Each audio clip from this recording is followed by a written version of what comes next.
સુરત પોલીસે નવરાત્રિના આયોજકો માટે બનાવ્યા કડક નિયમ। અગ્નિકાંડ બાદ સુરક્ષાને લઈને પોલીસ કોઈ બાંધછોડ નથી કરવા માંગતી। સુરતમાં કેટલાક સ્થળે નવરાત્રિનું આયોજન ડોમમાં થાય છે। જો આવા ડોમમાં ફાયર સેફટીના સાધનો નહીં હોય તો નવરાત્રિને મંજૂરી નહીં અપાય। સુરત પોલીસ અનુસાર ડોમમાં એન્ટ્રી અને એક્ઝિટ પોઈન્ટ અલગ અલગ હોવા જોઈએ। ડોમનો સ્ટ્રક્ચર સ્ટેબિલિટી રિપોર્ટ પણ આયોજકોએ રજૂ કરવો પડશે। જો આયોજકો નિયમોનું પાલન નહીં કરે તો કાર્યવાહી થશે।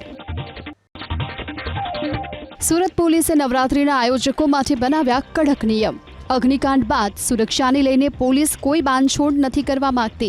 સુરતમાં કેટલાક સ્થળે નવરાત્રિનું આયોજન ડોમમાં થાય છે। જો આવા ડોમમાં ફાયર સેફટીના સાધનો નહીં હોય તો નવરાત્રિને મંજૂરી નહીં અપાય। સુરત પોલીસ અનુસાર ડોમમાં એન્ટ્રી અને એક્ઝિટ પોઈન્ટ અલગ અલગ હોવા જોઈએ। ડોમનો સ્ટ્રક્ચર સ્ટેબિલિટી રિપોર્ટ પણ આયોજકોએ રજૂ કરવો પડશે। જો આયોજકો નિયમોનું પાલન નહીં કરે તો કાર્યવાહી થશે।